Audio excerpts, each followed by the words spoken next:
இதை வதக்கி சாப்பிட்டா டேஸ்டியாக இருக்குது அப்படின்னு நிறைய பேர் சொல்லுவாங்க. ஆனால் இதில் என்ன ஆகுதுன்னா அதை வதக்க ஃப்ரெஞ்ச் ஃப்ரை பிளாட்டர் அப்படிங்கிறாங்க. இதில் வந்து மெக்சிகன் சாஸ் போடுறாங்க, மேயோனேஸ் போடுறாங்க, விதவிதமாக சாஸ் போட்டு கொடுக்குறாங்க. இது உடம்புக்கு கெடுதல், இது நல்லதே கிடையாது. ஃப்ரெஷ்ஷாக கிடைக்கும் ஒரு கத்திரிக்காய், வெண்டைக்காய், தக்காளி, பப்பாயா இதெல்லாம் வந்து வேக வச்சு நம்ம சாப்பிட்டா ஹெல்த்தி. ஸோ இது எங்கேயோ வளையதை நம்ம எடுத்து எல்லாருமே சாப்பிட்றோம். அது வந்து 10 வயசுல இருக்க வேண்டியது 26லேருந்து 30 கிலோ, ஆனால் அவங்க 80 கிலோ ஏற்கவே இருக்காங்க. ஸோ இதுக்கு இந்த மாதிரி இருக்கிற விஷயத்தில் உருளைக்கிழங்கு நிறைய சாப்பிட ஆரம்பித்தா, எண்ணெய் கம்மியாக போட்டு வேக வச்சுட்டு அது வந்து காய் மாதிரி பண்ணி இது மாதிரி சாப்பிட்டா இது ஹெல்த்தி. ஆனால் நலம் வாழ 2.0ல் நம்ம வந்து உருளைக்கிழங்கை பற்றி பேச போகிறோம். இப்போ உருளைக்கிழங்குங்கிறது எல்லாருக்கும் ரொம்ப பிடிச்ச ஒரு காய். பட் இதில் என்னன்னா இது வந்து தோலோட சாப்பிட்டா இன்னும் ஹெல்த்தியர்.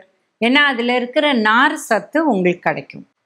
ஆனால் நம்ம நாட்டில் வந்து நம்ம நிறைய அது வளர்ச்சிக்கு பெஸ்டிசைட், இன்செக்டிசைட் போடுறதுனால பெரும்பாலும் தோல் எடுத்துட்டு சாப்பிட்றது நல்லது அப்படின்னு சொல்கிறோம். இப்போ நியூட்ரிட்டிவ் வேல்யூ உருளைக்கிழங்குன்னு பார்த்தீங்கன்னா 100 கிராமில் ஒரு 74 கேலரி இருக்குது. ப்ரோட்டீன்னு பார்த்தீங்கன்னா 1.8 கிராம் தான் இருக்குது. ஃபேட்டுன்னு பார்த்தீங்கன்னா 1.3 கிராம்ஸ் தான் இருக்குது. ஆனால் மாவு சத்து கிட்டத்தட்ட உங்களுக்கு வந்து 70 கிராம்ஸ்க்கு மேலே, தட் இஸ் 70% மேலே இருக்குது. ஸோ அதனால் இது வந்து ஜாகிரதையாக இருக்கணும் அப்படின்னு சொல்கிறோம். இப்போ உருளைக்கிழங்கை பல விதமாக சாப்பிட்லாம். இப்போ பார்த்தீங்கன்னா நீங்கள் வந்து வேக வச்சு தோலோடு வேக வச்சுட்டு அப்புறம் தோலை உரிச்சிட்டு அப்புறம் அதில் ஏதாவது ஒரு மசால் இல்லை இதையே சில பேர் அப்படியே ரோஸ்ட் பண்ணி இல்லை ஏர் ஃப்ரை பண்ணி சாப்பிட்றாங்க. இது ஹெல்த்தியஸ்ட். ஏன்னா வந்து அது வேக வைக்கிறதே நம்ம தண்ணியில் போடுறோம். அதில் இருக்கிற அந்த சில வெளியில் இருக்கிற அந்த ஆன்டி நியூட்ரியன்ஸ்லாம் தண்ணியில் போயிடும். அண்ட் இது ஈஸிலி டைஜஸ்டபிள். ஒரு சின்ன குழந்தைக்கு கூட கொடுக்கலாம். இப்போ அடுத்து பண்ணுறது வந்து இதை வந்து நல்லா சின்னதாக கட் பண்ணிவிட்டு எண்ணெய் போட்டு அதில் நிறைய காரம், உப்பு, பெருங்காயம் என்னெல்லாம் உங்களுக்கு வேணுமோ மசாலா போட்டுட்டு இதை வதக்க வேண்டியது. இதை வதக்கி சாப்பிட்டா டேஸ்டியாக இருக்குது அப்படின்னு நிறைய பேர் சொல்லுவாங்க. ஆனால் இதில் என்ன ஆகுதுன்னா அதை வதக்க அந்த எண்ணெய் எது நீங்கள் யூஸ் பண்ணாலும் நல்லெண்ணெயாக இருக்கட்டும், கடலை எண்ணெயாக இருக்கட்டும், இது நிறைய நேரம் நம்ம வந்து ரோஸ்ட் பண்ணுறதுனால இதில் இருக்கிற அந்த நல்ல கொழுப்பு சத்து மாறக்கூடிய வாய்ப்பு இருக்குது. இது டிரான்ஸ்ஃபேட்ஸாக ஆகக்கூடிய வாய்ப்பு இருக்குது. ரெண்டாவது, உருளைக்கிழங்குல மெயினாக நம்மளுக்கு இருக்கிறது மாவு சத்து தான். அதோட கொழுப்பு சத்தும் சேர்த்துக்கிறோம். இது வந்து ஹெல்த்துக்கு எப்பாவது சாப்பிட்டா ஓகே, பட் அடிக்கடி சாப்பிட்றது நல்லதே கிடையாது. அடுத்து பார்த்தீங்கன்னா இந்த ஃப்ரெஞ்ச் ஃப்ரைஸ்னு ஒன்று வைக்கிறாங்க. இதுவும் உருளைக்கிழங்கு தாங்க, ரொம்ப பிடிக்கும் எங்கள் பசங்களுக்கு, எங்களுக்கும் ரொம்ப பிடிக்கும் அப்படின்னு சொல்கிறாங்க.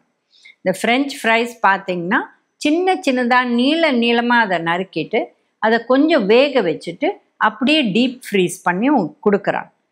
அதை எடுத்து சுட எண்ணெயில் போட்டு இவங்க வறுத்து கொடுக்குறாங்க. ஸோ இது பார்த்திங்கன்னா முதல்ல வேக வச்சு உள்ளே வைக்கிறோம். அந்த கோல்ட் டெம்பரேச்சரை கொஞ்சம் டீஃப்ரீஸ் பண்ணால் கூட அது இன்னும் குளிராத அந்த கோல்ட் டெம்பரேச்சர் இருக்கும். நிறைய அதில் தண்ணி சத்து இருக்கும். அதை நம்ம சுட எண்ணெயில் போடுறதே நிறைய டிரான்ஸ்ஃபேட்ஸ் ஃபார்ம் ஆகுது. அண்ட் இதில் போடுற அந்த சாஸ் எல்லாம் இப்போ பார்த்திங்கன்னா ஃப்ரெஞ்ச் ஃப்ரை பிளாட்டர் அப்படிங்கிறாங்க. இதில் வந்து மெக்சிகன் சாஸ் போடுறாங்க, மேயோனேஸ் போடுறாங்க, விதவிதமாக சாஸ் போட்டு கொடுக்குறாங்க. இது உடம்புக்கு கெடுதல், இது நல்லதே கிடையாது. ஏன்னா சாஸ்லாம் நிறைய சோடியம் சத்து இருக்குது. இப்போ மேயோனேஸ்ன்னு எடுத்திங்கன்னா அதில் இருக்கிற அந்த கொழுப்பு சத்து இருதய நோய்க்கு நல்லது கிடையாது.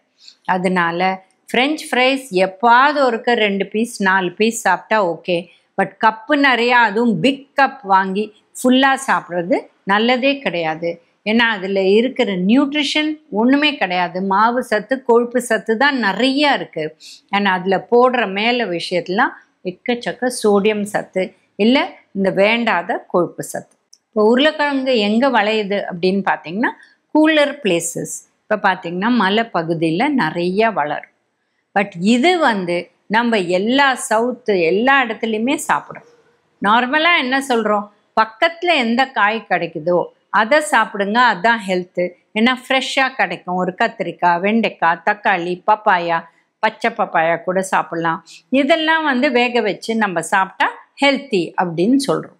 ஸோ இது எங்கேயோ வளையதை நம்ம எடுத்து எல்லாருமே சாப்பிட்றோம். அது வந்து நல்லதா அப்படின்னு கேட்டால் நம்ம நாட்டில் 2 விஷயம் ஜாஸ்தி ஆகிட்டு போகுது. ஒன்று பார்த்திங்கன்னா இருதய நோய், நம்ம வேர்ல்ட்லேயே ஃபஸ்ட்டு இருக்கோம். 2வது பார்த்திங்கன்னா பெருமன், ஒபேசிட்டி.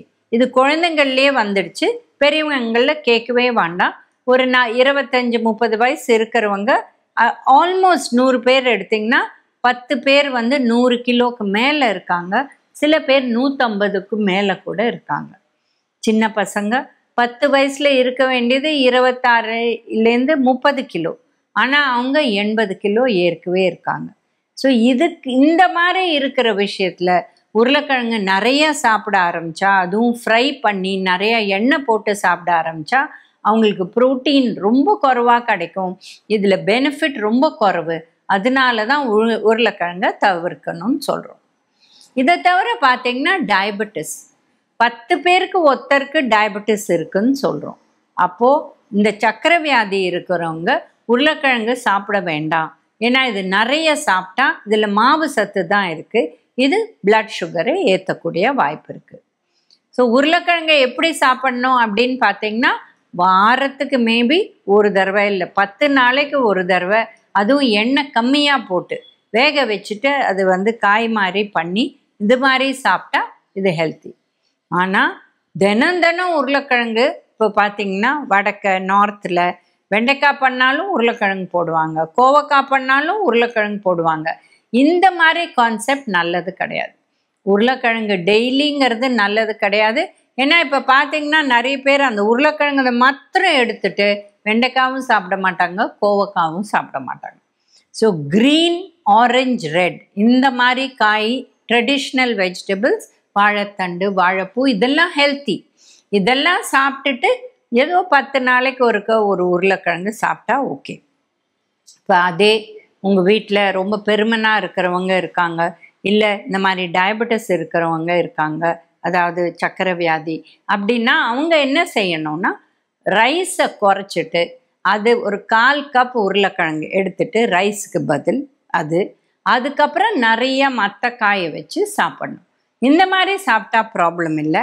அண்ட் செய்யும் முறையும் எப்படி நம்ம வந்து ஒரு மசால் மாதிரி செய்வோம், பட்டாணி போட்டு கொஞ்சம் கேரட் போட்டு அப்புறம் தாளிக்கிறதுக்கு மாத்திரம்தான் எண்ணெய், இல்லை மஞ்சப்பொடி, உப்பு போட்டு கொதிக்க விட்டுட்டு பச்சை மிளகா போட்டு இதில் கொத்தமல்லி போட்டு சாப்பிடுவோம்.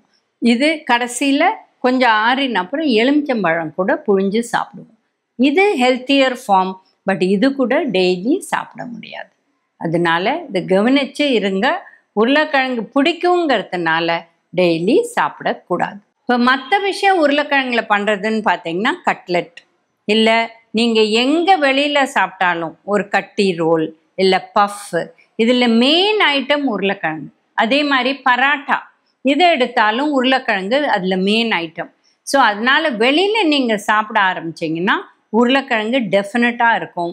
இப்போ நீங்கள் ஒரு மினி மீல்ஸ் இல்லை ஒரு ரெகுலர் மீல் வெளியில் சாப்பிட்டிங்கன்னா டெஃபினட்டாக அதில் வறுத்த உருளைக்கிழங்கு கொடுப்பாங்க. ஸோ வெளியில் சாப்பிட்ற உணவே ஜாஸ்தி கொழுப்பு சத்து. நம்ம அதுக்கும் மேலே இந்த மாதிரி உணவை நிறைய சாப்பிட ஆரம்பித்தோம்னா இதில் வந்து நம்மளுக்கு வெயிட் போட தான் போடும். இப்போ பார்த்திங்கன்னா பராட்டா நிறைய பேருக்கு பிடிக்கும். இது பண்ணுற விதம் வந்து நிறைய எண்ணெய் போட்டு வேற செய்வாங்க.